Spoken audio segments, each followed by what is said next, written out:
jenenge. Duh, sik tak kenalan. Wah, kae suwe kae engko. Ayo iso bubar jam 12 tenan sak kae.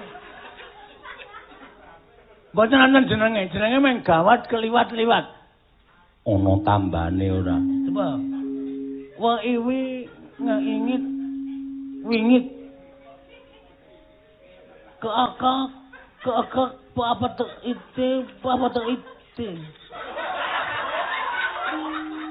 Wingit kepatil-patil. Kepati-pati. Gawat keliwat-liwat. Wingit kepati-pati.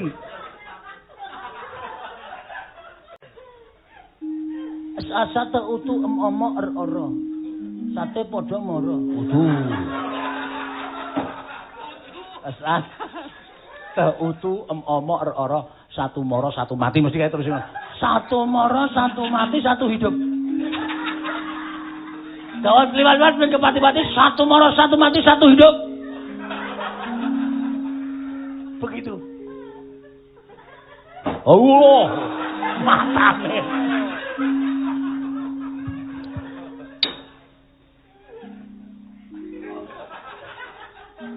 Kae ngisor kae isih ana tulisane.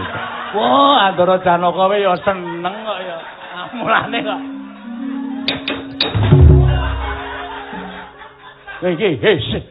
Iki nang jegere bapak. Ora ketok. Sorry, Pak.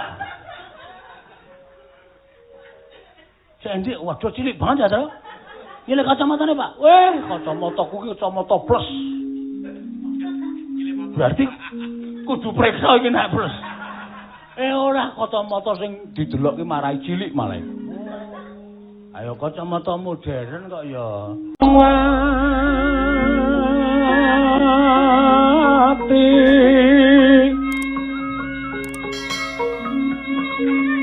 Senong wati caket kinari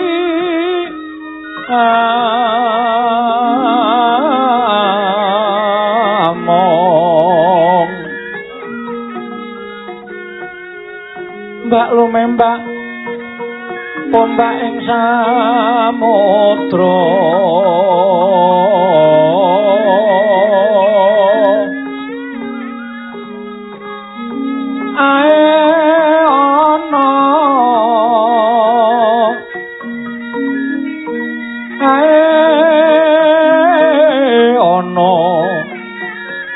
bale lumut tambrak kanggeng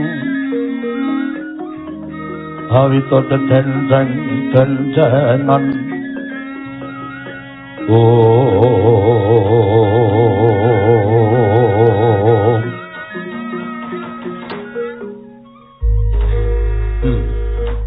jagat dewa Bathara ya jagat pangestu ngoro Prahuta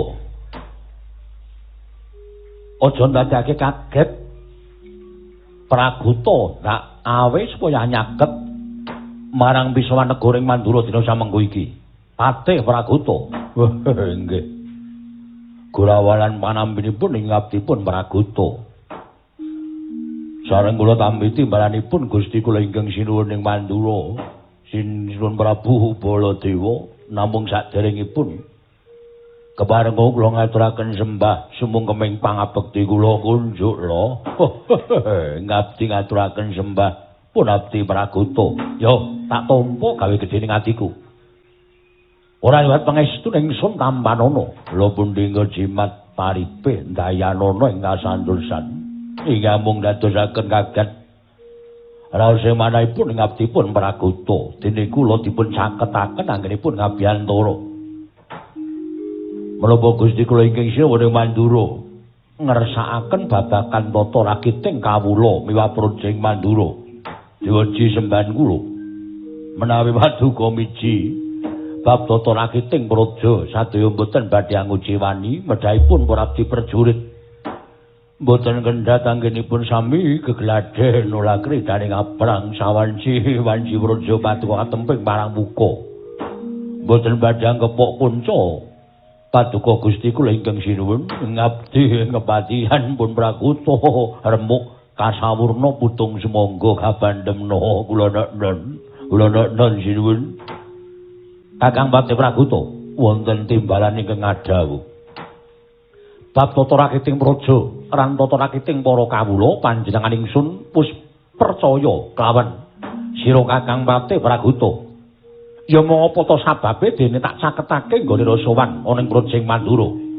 ana bab ingkang bakal tak takokake lawan Kakang Praguta ya babagan menapa mugi kepareng ambabarna ingkang sejati ingkang abdi nedya nganglungaken jangga nilingaken karna mastuti dhateng dawuh paduka Gusti kula ingkang sinuwun ing Mandura ulalanon Kakang Praguta wonten timbalan tembang rawat-rawat tombok bakul sinambi wara kepatian dina samengko katon ora tentrem mongko bareng panjenengan ingsun utusan kelawan Wadyabala telik sandi supaya nyatakake kahanan kepatian jebul tinemune kepatian akeh para raja nerpati ingkang padha ngrawuhi marang kepatian papan lenggahing Kakang Pati Praguta gandeng panjenengan ingsun kuwi nalindra ingsun kuwi nalindra ingkang mangreh kabeh wewengkon negara ing Mandura klebu kepatian kuwi uga panguwasa ana ing astaning Baladewa mulih ento ana abang biruning kahanan kepatian amis bajining kepatian tan wurunga bakal ngembet marang asmaning nata Mandura Prabu Baladewa Kakang Praguta wonten timbalan mula kaki matura yen to pancen ana perkara apa sabab perkara kepatian dadi perkaraning Baladewa yen ana bab ingkang ndadekake para raja Nerpati rawuh ana ing kepatian apa ingkang dadi dakane mula kaki matur marang panjenengan ingsun nedya midhangetake ing tetela aturing Kakang Praguta kang mangkono mengko bakal ana pangandikan ingsun supaya kahanan kepatian bali ayem tentrem aja nganti ngembet marang katentremaning Projeng Mandura Kakang Praguta Handra ingkang Buswitorum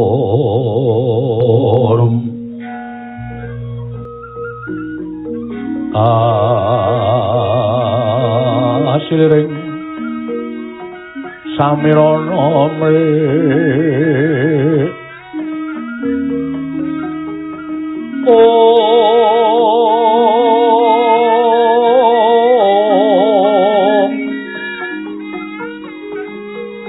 sekar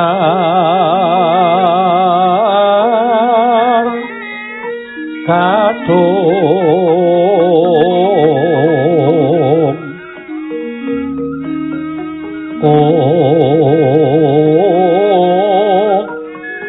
ngas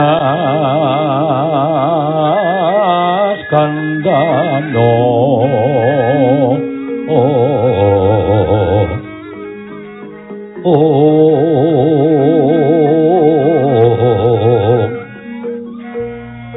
maweh raras renaning griya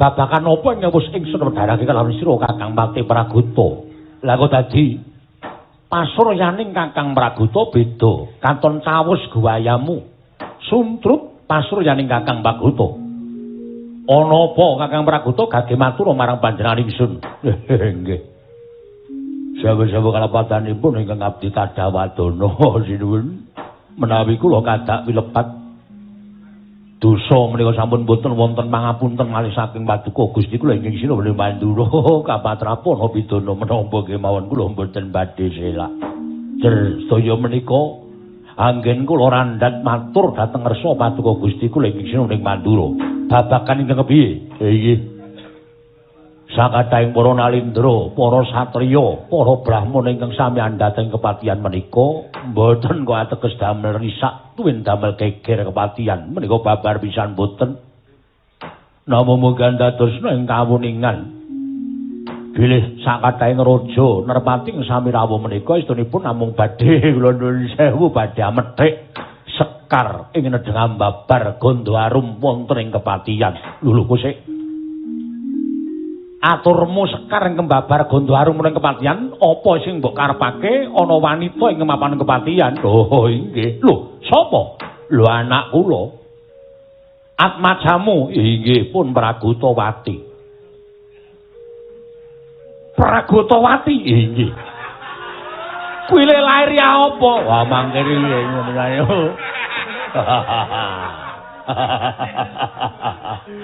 Kula menika sampun kagungan putra, kula menika sampun gadahi putra naminipun Pragutawati. Sampun ngantos panjenengan menika nyawang dhateng tiyang sepuhipun ingkang agal gruwal-gruwal kados mekaten menika. Nae-nae Paduka menika nyumurupi dhateng kawontranipun anak kula menika persasat boten pitados menawi menika turas kula, menika banyu kula menika panjenengan boten pitados. Persasat bidodari tumurun ngejawantah. Kula kinten sak lumahing bumi Mandura menika boten wonten ing ayunipun ngungkuli dhateng anak kula. Waduh. Lah ming anak Pragata kok ngedapi-dapi nganti ngrawuhke pirang-pirang ratu yang padha kepengin nyedhi marang putramu. Wah.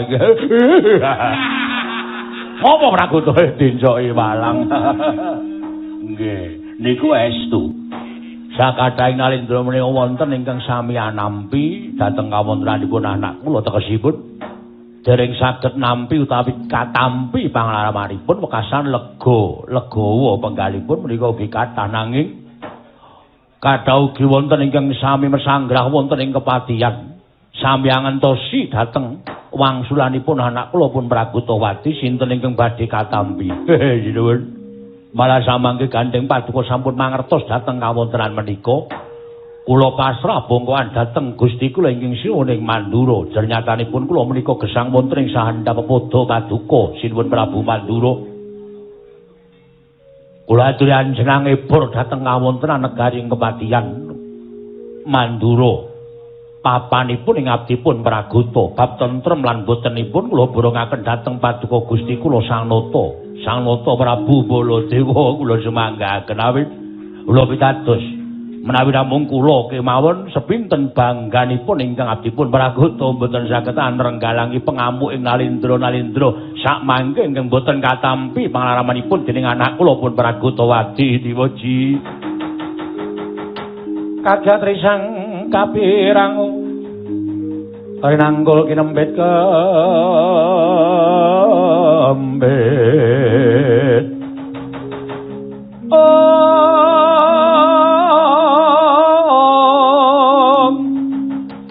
dosang reknaning bawana ya si tukang walang ati ya si tukang kutu kering ya si tukang ana sing tias ya si tukang ana sing tias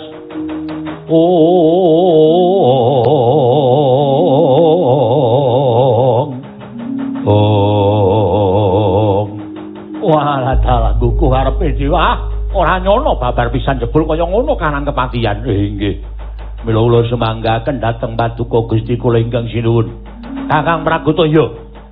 Gandeng kepatihan iki kebawa keperintah negara ing Mandura mulya ana bobol boroting lakon ingkang tumama ning kepatihan. Aku ingkang bakal saguh madhangake lan aku ingkang bakal bisa menehi dalan ingkang prayoga tumraping para Nalendra aja nganti gawe geger kepatihan. Bareng Paduka wis mengko ana panjenengan ingsun wah inggih ngestakaken dawuh sinuwun. Rekat lampahing rata tanpa antara prateng sukuning argeram kang tumingal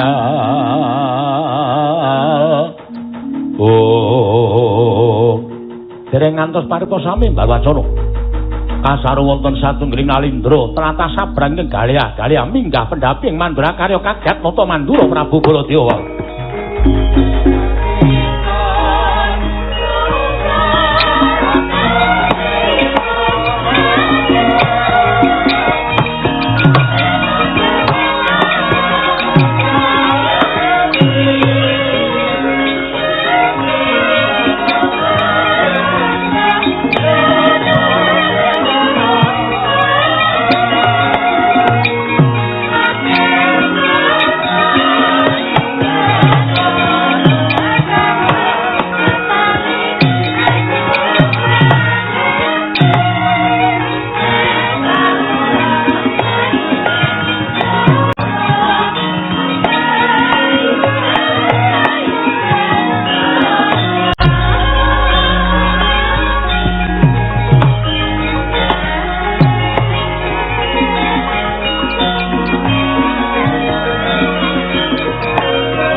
Nalindra Mekmarwa sing sang Mangjat Kurda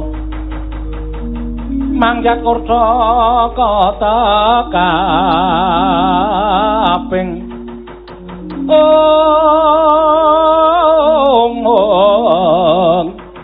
kota kaping sang pinarwasa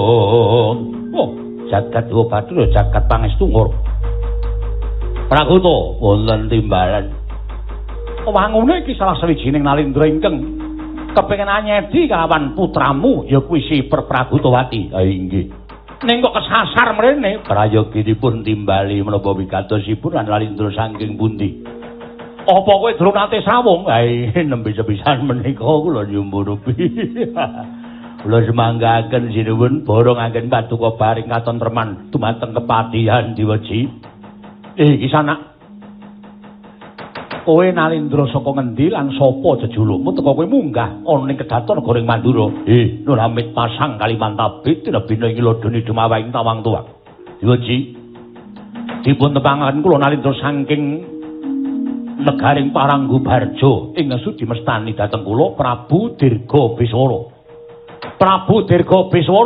kasinggihan mekaten tanpa tinimbalan kowe wani munggah ana ing negara Mandura wigatine ingkang sepisan kula ngupadi dhateng pepatih Mandura ingkang sekawit kula jumujug wonten kepatihan parandene aturipun prajurit saking kepatihan bilih Sang Patih Praguta nejeng sowan wonten negari Mandura kaslaknata ing manahipun ing abdipun Dirgabiswara tumunten kula sumusul wonten negari Mandura ingkang wigati badhe sak pejagong kaliyan Patih Praguta ingkang sak mangke sowan dhateng negari Mandura pancen kepara nyata yen Patih Praguta kuwi wrangkaning ingsun kuwi pepatih negara Mandura iki perlumu apa kula badhe nyuwun keterangan anggen kula nglamar dhateng pun Dewi Pragutawati ditampi menapa boten yen ditampa tegesipun Patih Praguta menika badhe kula aosi badhe kula sungkem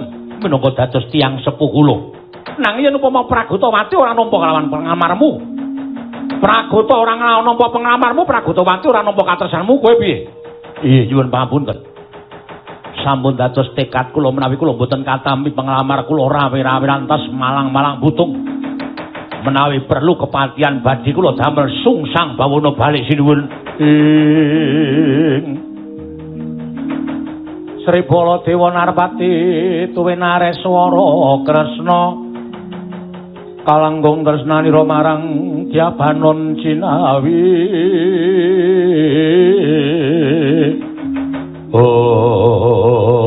jagat Dewa Bathara jagat pangestu ngara Prakuta wonten dawuh yen ngono kepara nyata ora usah ndadekaken mbuktekake marang kepatihan wis ana bukti ing sawana negara Mandura nggih ngaten menika wong sing jeneng lamar ora ditampa arep nesu sara pundi menika kathah ratu ing ngaten-ngaten menika nuwun sewu kathah sanget sami mlempak mesanggrah wonten kepatihan mila kula sumanggaken dhateng paduka Gusti kula ingkang sinuwun Dirgabiswara wonten dawuh sinuwun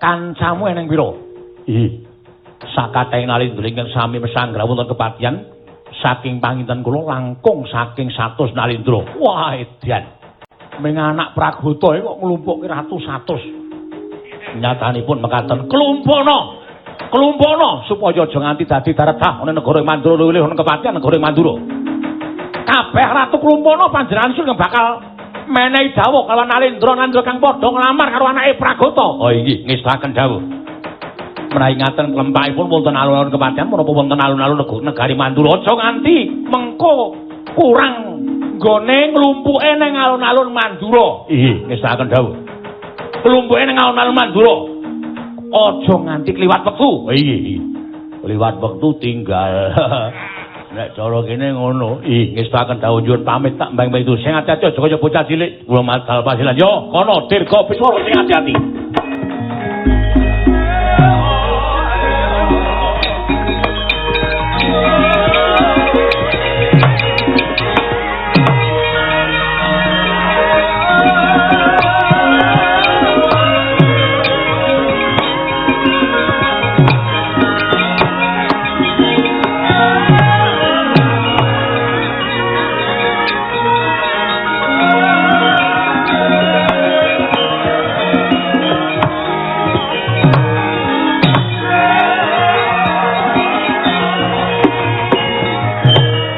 jagat dewa batur. Prahuta wonten timbalan. Wah, ora nyono babar pisan. Yen to kahanan kepatihan bebasan suduk gunting tatu loro. Apa to sabawi panjenengan ingsun ngendika kaya mengkono merga yen to nganti ana ing ngruntik atine ora tinampa penglamare mesti bakal gawe rusak. Inggih, mila kula semanggaken dhateng Paduka. Gusti kula ingkang sinuwun ing Mandura anggenipun badhe nengahi perkawis menika. Awat-awatono para narendra ingkang wis ndak jauh supaya mlumpuk ning alun-alun negara Mandura bareng Paduka. Yen wis mlumpuk mengko kowe matur karo anakku. Aku yang bakal merpeki ratu-ratu yang padha nglamar karo anakmu. Oh inggih, ngestaken jawuh. Nuwun mamit matal pasilan.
Sangganing Prawadya Bala Mandekata lawan Bindi Paksur tambur myang suling pepandhen dalutat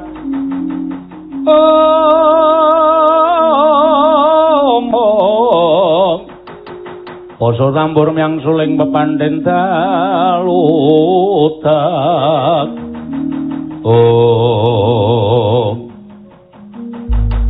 Kakang Dirga Durgangsa ana dawuh apa Yayi Dirga Bismara. Yayi Prabu kowe, Yayi Prabu sapa kowe? Sampeyan takon kali kula Prabu Singa Pranjana. Kita iki jenenge meh ngawur iki, Gat. Ya ora kok ya wong Prabu Singa Pranjana ya ana tenan.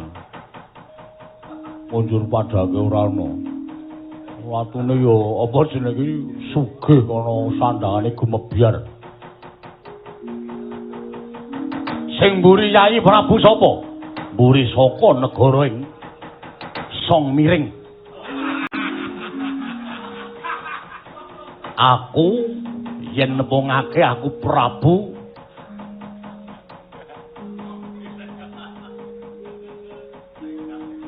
Karto Nyono. Lagi iki ana kartonya. Aku nek anu minggo ngiwa lurus wae aku. Iya. Piye keterangane Yai Dirga Biswara?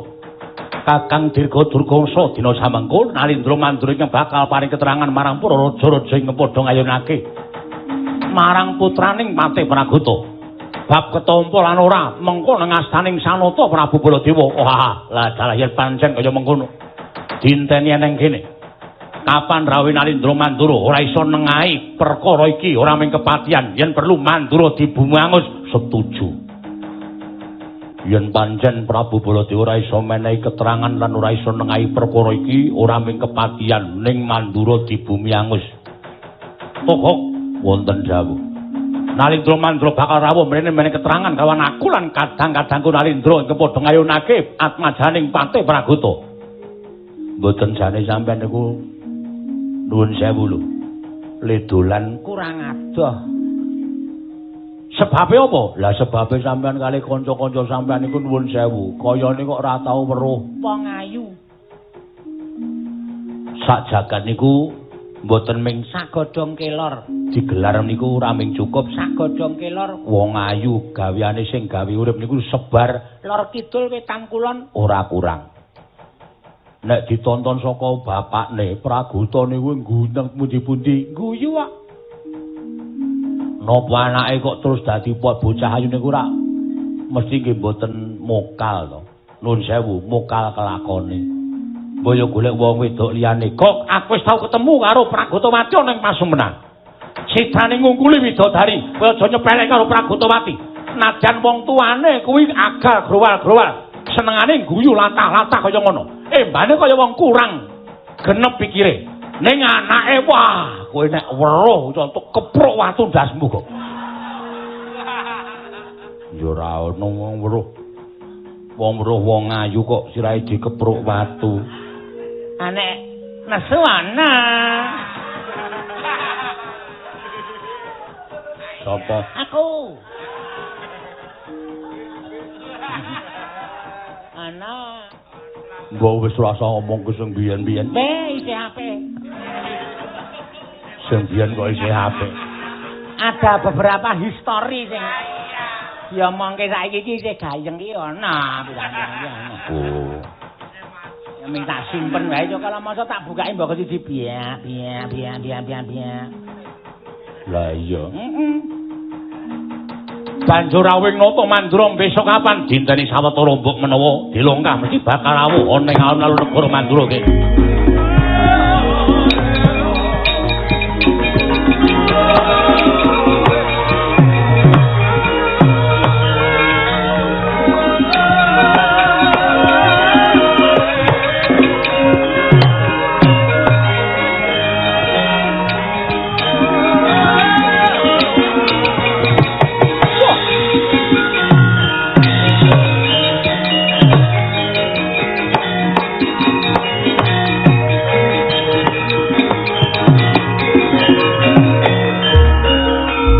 Anggro sesumbar lindo bumi gonjing gomaludo kuntur katok lumembak menyukang kumambang wadah jagat dua batu jagat pangstu korobah jebul akeh ratu kang padha ngayunake marang atmajaning Kakang Patih Pragota dirga Besara wonten dawuh sinuwun. Kowe ingkang tak tuding minangka dadi wakil ing para Nalindra susah aku dadak nyebut siji mboko siji ndak mengko ora prayoga kedadiane. Iki. Gandeng iki mengko kriwikan bakal dadi grojokan geguyon bakal dadi tangisan yen ora iso padha meper marang mubal babaling kepinginan. Wekasan muja kalawan hawa nepsu. Merga yen to nganti mengko kowe ditampik karo Kakang Patih Pragota utawa kowe ditampik karo Pragotawati mesti bakal ngamuk punggung.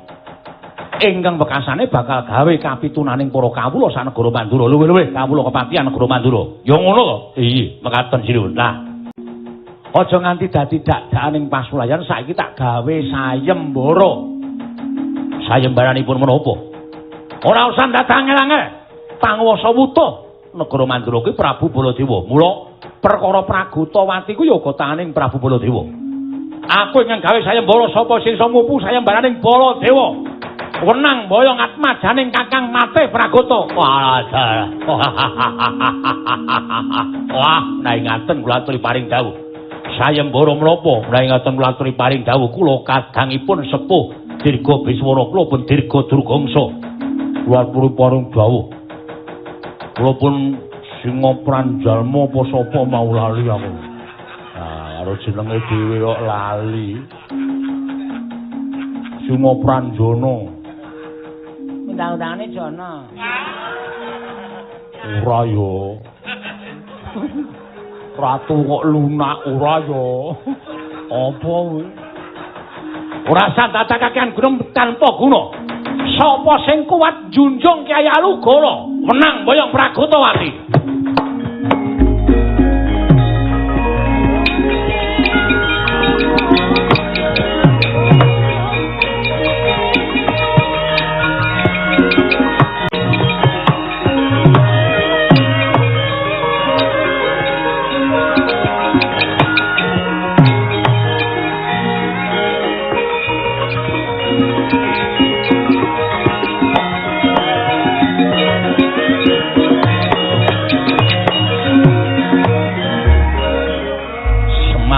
Prabu Baladewa, apa dianggep negaraku song miring ki ora ana pusaka.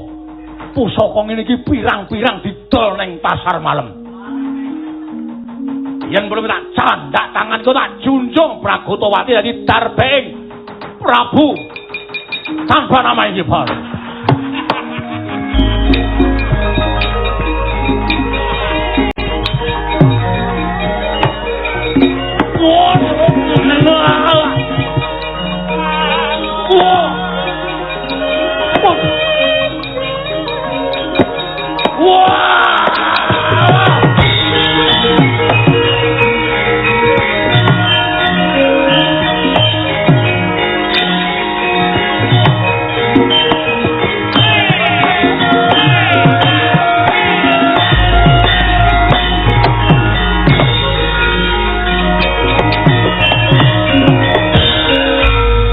Bawa apa dianggep aku wong loro saben 300 rupiah. Prabu Singa Pranjana ngamung pusaka kaya niku tak anggap kaya sak babak sak traju karo pring pethuk.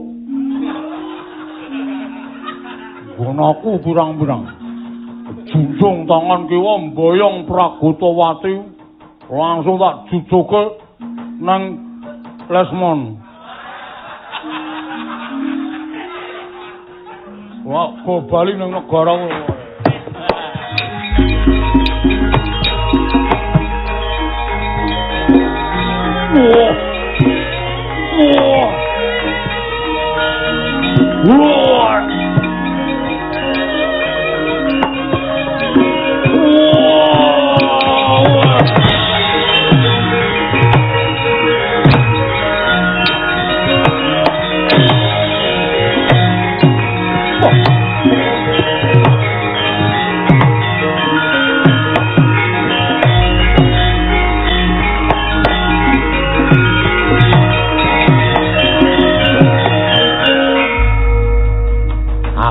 Para Nalindra ingkang ora kuat junjung Kyai Alugara. Wah, sajake ora baen-baen iki Nyai Prabu. Iya, Kakang Dirga Durgangsa.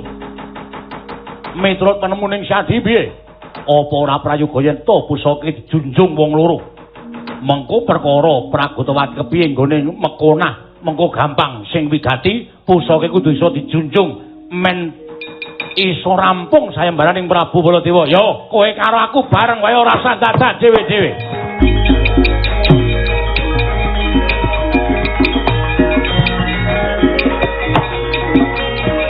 Oh, ayo, ayo, ayo, ayo. Wah,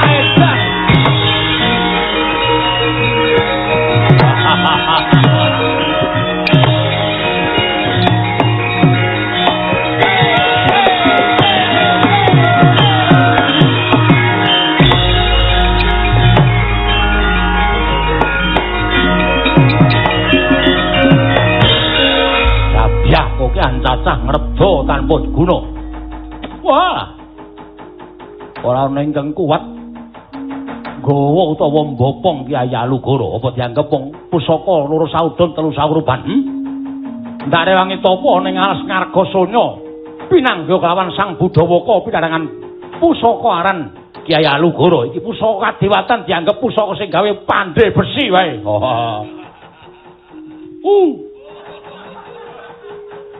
Ratu-ratu rapokro arep ngepek karo anake Praguta. Matur nuwun sinuwun. Isih akeh mengko yang bakal teko negara Mandura. Praguta, sawetara semene ngenteni sapa yang bakal mupu saya bareng nata Mandura. Ha inggih ngestaken dawuh kula dherekaken yo Praguta.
Among cipta pukulun Om tanono liwan kaheksi Mila katur kang Sundha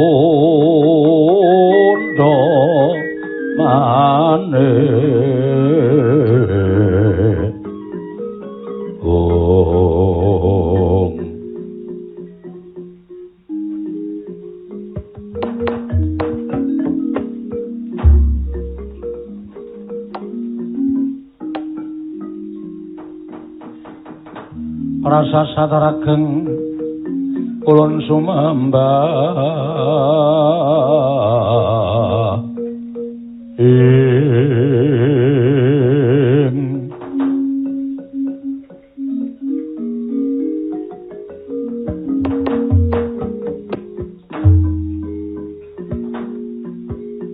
Niwangsuk muna mangadi luwih kono sasminaning sul jagat wasisaning Ubatara Setyaki wonten timbalan sawetara prayoga nunggunmu ngadhep ana ngarsanipun Kakang pun Kakang nedyandangu marang sowaning Kakang Udawa lah kok sajak kita ana wong wigati lho semanggaten kok ora Bu Purwomadya Wusana lan Purbawasa wonten asta paduka Kanjeng Koko Prabu Ndorowati Dimas Nggarbaruciya Kakang Udawa iya wonten timbalan sinun sumengko sowaning Kakang Patih Udawa ora kaya adat sabene sajake bakal darbiatur ingkang bakal siraturake kelawan panjenengan ingsun Kakang Udawa. Ilangna jiga kelawan Pekewu Durgama Sangga Runggi. Mono gage matur marang panjenengan ingsun Kakang Pati Udawa. Wale-wale menapa diweji semban kula.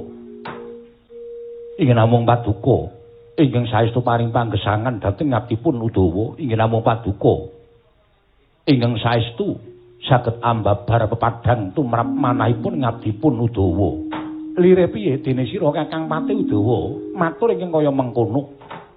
Persasat kadidene kasaputing mendung manah kula peteng dedet. Inggih krana penangisipun anak kula. Inggih menika pun Joko Udawanta. Ingkang dinten sak mangke sampun kula kanthi sowan ngabyantura ngersa paduka Gusti kula ing Dwarawati. Lho, ana mari gawe apa kelawan atmajamu? Ingkang katone wis ndungkap dewasa inggih menika ndadosaken sisaing manah kula. Krana sak mangke pun Udawanta sampun kepengin sanget mungkasi jejakanipun. Monggo sareng kula dangu sinten ingkang dados weting manahipun anak kula. Boten sanes kejawi namung atmajanipun Kakang Pragata inggih menika pun Pragatawati.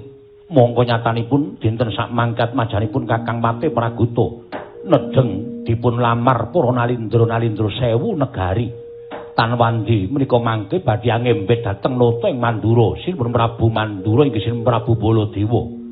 Inggih mekaten kula nyuwun kanthi sanget kepareng paduka Gusti kula Sanata Prabu Sri Bathara Kresna inggih semban kula. Paringa margi supados rancak anak kula anggenipun saged anyeti dhateng putri saking kepatihan Mandura menika diweji ing Kresna sinayang manggelung mintonaken dewe kramanira kanggo mitraning asta aneng asta Udawanta wonten timbalan sinuwun. Apa wis madhep mantep nggono bakal jawab kawan Pragutawati. Ih, kula sampun matur dhateng tiyang sepuh kula inggih menika Kanjeng Rama Pati Udawa. Bilih anggen kula gadhahi raos tresna menika sampun dangu lan nembe kula lairaken dhateng Kanjeng Rama Pati Udawa. Lan samangke kula kakanthi sowan paduka Gusti kula ingkang sinuwun Dwarawati. Udawanta wonten timbalan. Aja njujuk marang kepatihan Mandura nanging kowe njujuka marang Karang Kadempel. Luwe-luwe yen to nganti mengko kadangku Madukara Si Arjuna mapan ning Karang Kadempel matura supaya sambebantu kelawan bot repotmu nggonmu bakal kepengin jawab karo si Pragatawati. Mekaten sinuwun. Mangke menawi Raden Janaka tuwin Raden Arjuna boten kepareng lan boten purun bebantu dhateng abdipun Udawanta. Dikanteni wong tuamu Kakang Pati Udawa tak kira Arjuna ora bakal wegah yen to mbantu kelawan bot repoting Kakang Pati Udawa. Lilana nyuwun pamit dinten sak mangke Diwaji. Sing ati-ati aja kaya bocah cilik Kakang Pati Udawa. Ndak awat-awati waduhan.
Pemadam kebakaran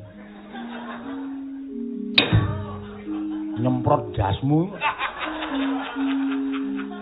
bapakne kok dilokke pemadam kebakaran lho.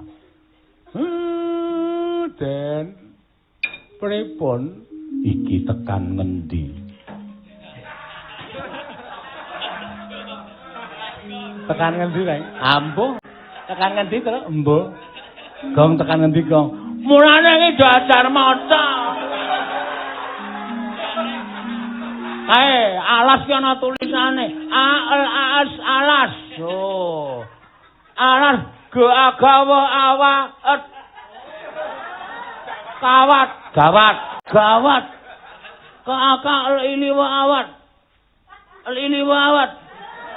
Dua. Apa ya, Tru? Kaliwat-liwat. Ngisore Ba-aba Ha-aha Ayah Buaya Bahaya Ba-babanya Banyak Bebek Kayak maksudnya banyak hewan buas Alas ngendi? Alas Gawat keliwat-liwat Lah iya jenenge duh sik tak kenalan wah kae suwe kae kok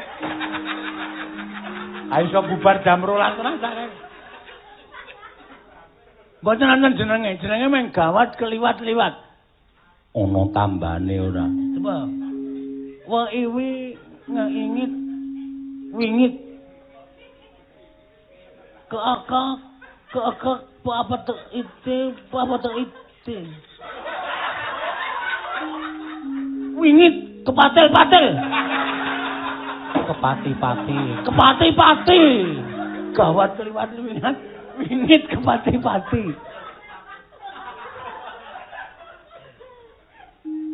sate utu omo ora sate padha mara utu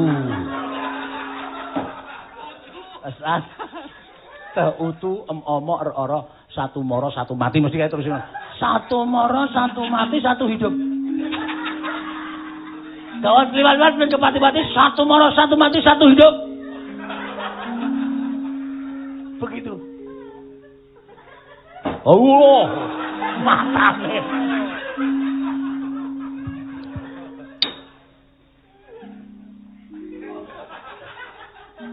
kae ngisor kae isih ana tulisane. Wah, Andara Janaka wae ya seneng kok ya. Mulane kok.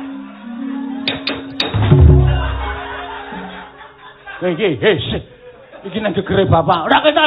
Sorry, Pak. Sendiri waduh cilik banget ya, Tru.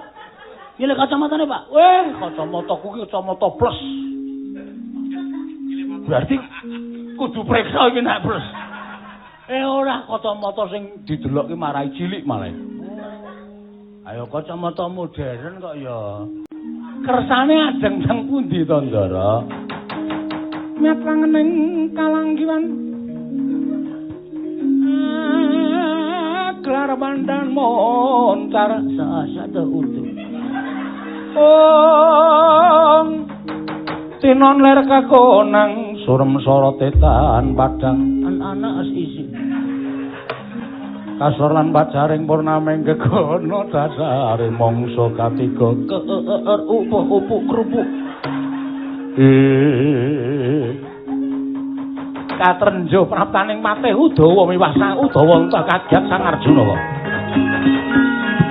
mareka den prayitna semore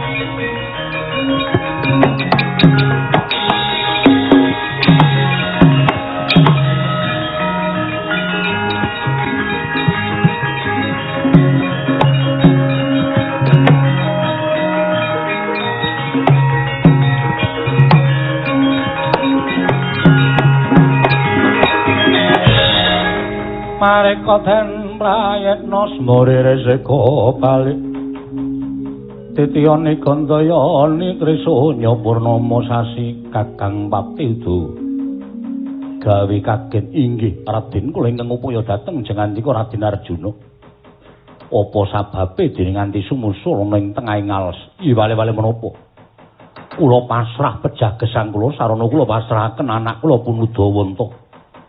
Ingkang sayektos kepengin sanget kelamban daup asta lumiyat mengku garwa inggih menika atmajanipun Kakang Patih Praguta pun Pragutawati.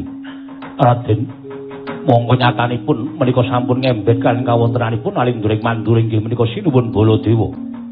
Pawarta ingkang sampun sumebar bilih sakmangke sinten ingkang saged mupu sayembaranipun Prabu Baladewa inggih menika badhe amboyong dhateng pun Pragutawati. Kula nyuwun tulung dhateng Paduka Raden Arjuna kepareng mbebantu dhateng anak kula Raden.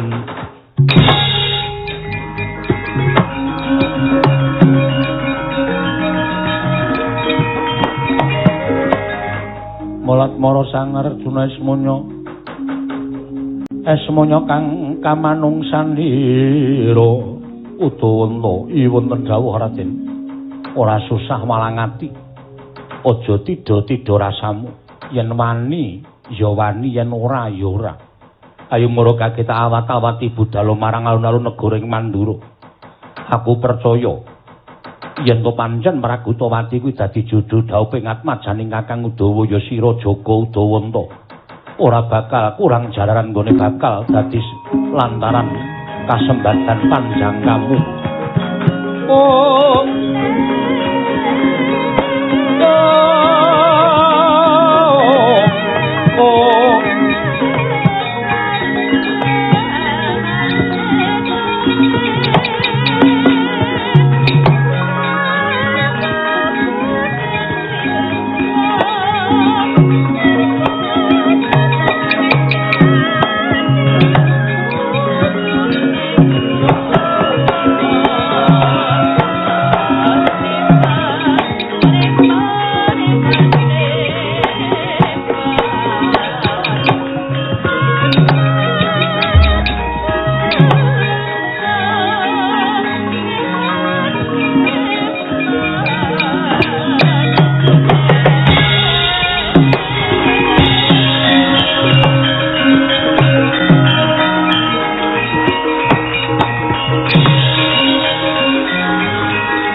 Bala Pandhawa Niyoga mulung mangung siring sata Kurawa Kambaung Surukati te merut layut sagung Praratu Kakang Praguta wonten dawuh lho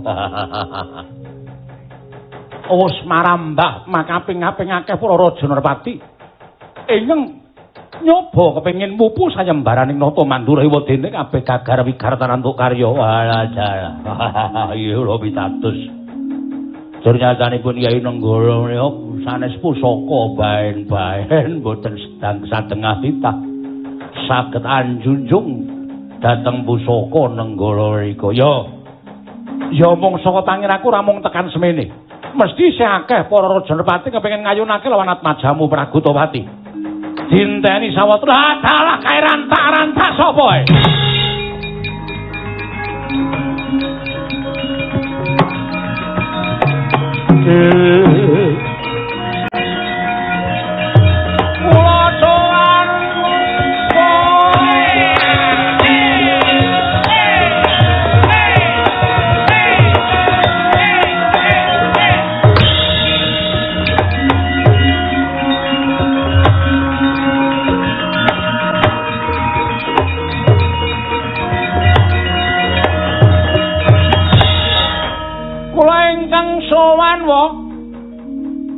Lesmana inggih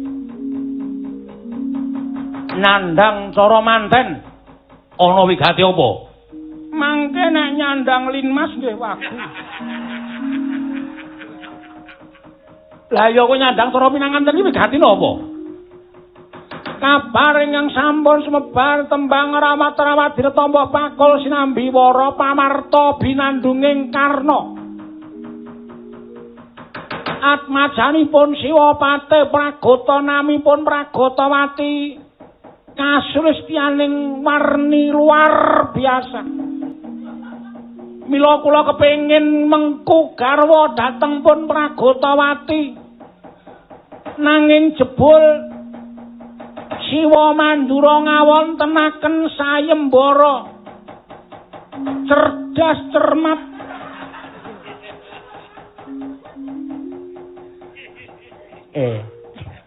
Dudu sayembara cerdas cermat kuwi dudu ya ngger Lesmana. Oh, sanes. Kudu.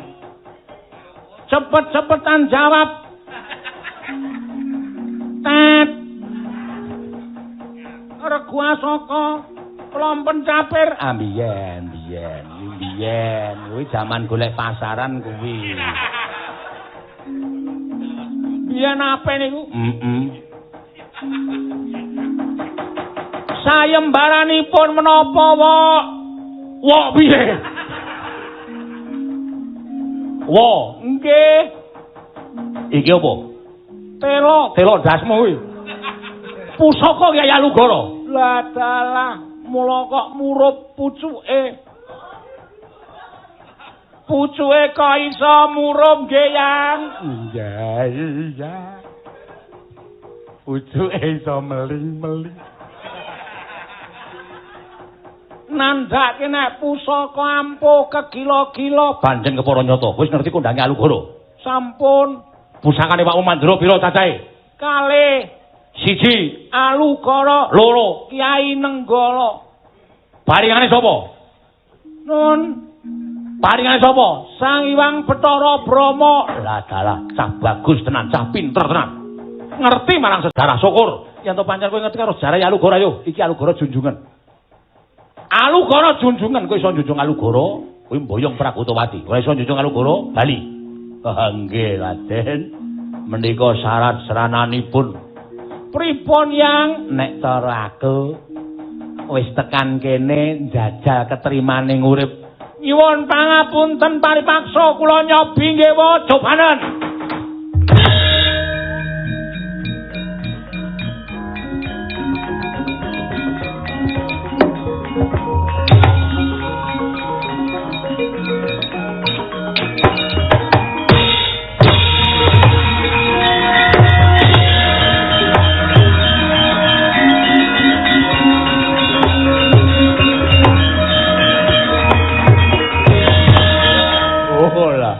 Ora pengalaman. Lah wong tangane lunyu, lembetot keseron, malah mrucut gontal. Ayo diusar-usari apa menoto. Seret ngono lho. Tangane kemringet kok mbetot Kyai Alugara. Ngono ya kejengkang tenan. Kontal wong.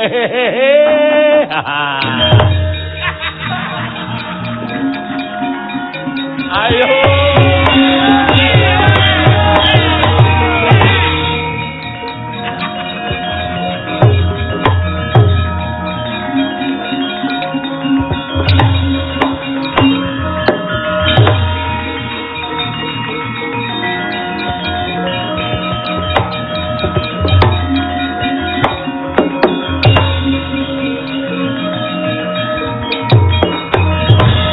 Mangkahangro sesumbar lindo bumi gonceng kumaludo kuntur ketuk. Wah, Kakang Udawa. Ih, kula ingkang sowan jinun. Lah iki sapa noman bagus sing ngarepamu? Mugi andhatosna ing kawuningan menika anak kula pun Joko Udawanta. Lho lah dalah jagat Dewa Bathara jagat pangestu Ngkara. Yen ngono pancen wis watara suwe. Aku ora sowan marang kepatihan Widara Kandhang ketitik nganti Kakang Udawa duwe putra semene gedine wae aku ora ngerti. Wah ya syukur Kakang Udawa yen to pancen kaya mengkono. Aku melu seneng, aku melu bunga. Iya. Matur sembah sewu nuwun sinuwun. Lah wigatine nderek mupu sayembara. Oh lah dalah. Aku to wonten dawuh. Anake Kakang Udawa ya mupu sayembara. Wah, lah dongake lakon ya di. Kowe karaku bebesanan. Nglumpukke balung pisah ngraketke daging sing renggang aja nganti bisa malah syukur. Nek tak kepuji muga-muga anakmu sapa iki? Joko sapa? Joko Udawanta Kakang Pragu. Lah Joko Udawanta iki iso judhu karo Pragutawati. Ya minta jaluk kaya ngono. Siji, pengangkahku pancen kaya ngono, angka loro muga-muga sarana isana ingkang mupu sayembara iki iso nyirep marang kahanan kepatihan lan negara Mandura. Mula dipun parengaken kula anyobi Sinuwun Mandura. Yo, para kake cobanen. Nanging aja serik rasamu, aja nganti kogel kagelan pikirmu. Yen to kowe ora kuat tegese kowe kudu ngalah. Kowe ora mboyong Pragutawati. Lho iki ngestaken jauh Sinuwun.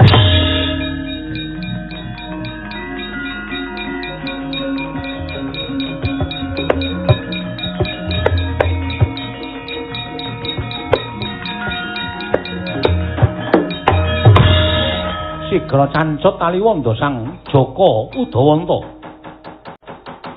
Nalika semanten mandeng wujuding Kyai Alugara. Ingkang sakatahing para nalindra datan kuwawan junjung pusaka Mandura parandening mangke. Kaya ketrima gesanging Sang Joko Udawanta. Duwe cinandak asta tengen. Kyai Alugara den junjung. Persasat kaya ngumbulke kapuk kaget nata Mandura Prabu Baladewa.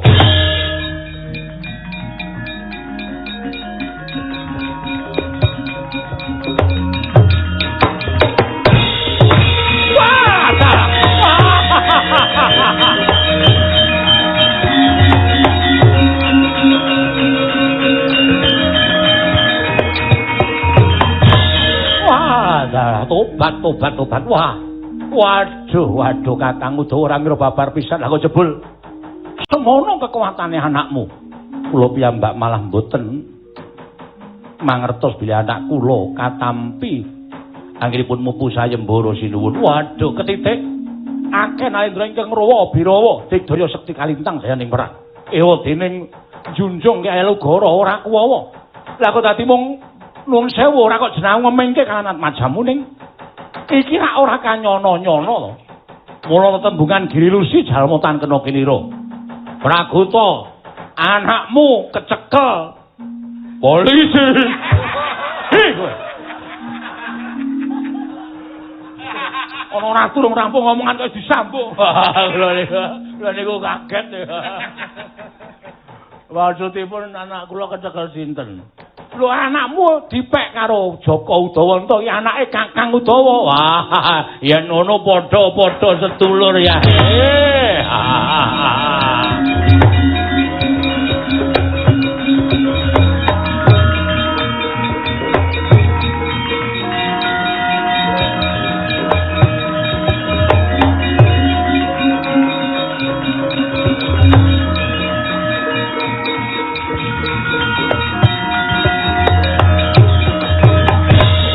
Yai Prabu Kresna, kula ingkang tansah tutwuntat lampahipun Joko Udawanta Prabu. Wah, syukur-syukur. Ya ora memper. Wong dasare mbok tutke. Mula ora aneh yen to kesawapan kekuatane Yai Prabu Ndarawati. Matur sembah nuwun. Lan aku uga ngaturake panuwun lan Yai Prabu. Dene wis tanggap kelawan sasmita negara Mandura merga saka anake Praguta, ya ki Pragutawati nganti geger akeh para raja Nerpati. Nanging bareng ana ingkang mupu sayembara njunjung Kyai Alugara wekasan akehing para nalindra padha bali marang negarane dhewe-dhewe. Ing mekaten Koko Prabu namung nderek mangayu bagya. Kakang Udawa wonten dawuh sinuwun. Aku melu seneng melu bungah. Ya muga-muga Joko Udawanta dadi kekuatan negara Ndarawati yen perlu mengko bakal tak paringi pangkat yen ora bintara ya tamtama minangka prajurit negara Ndarawati. Oh iki ngisbahaken dawuh sinuwun matur sembah nuwun. Iki samboten-botenipun kajengipun lenggah wonten ing kepatihan rumiyin sinuwun wong nyatanipun menika badhe kula dhawuhaken kan anak kula pun Pragutawati. Aku melu mangawi bawa Kakang Praguta. Ya sesanti jaya-jaya wijayati ning Sambikala sak kabeh ya Kresna.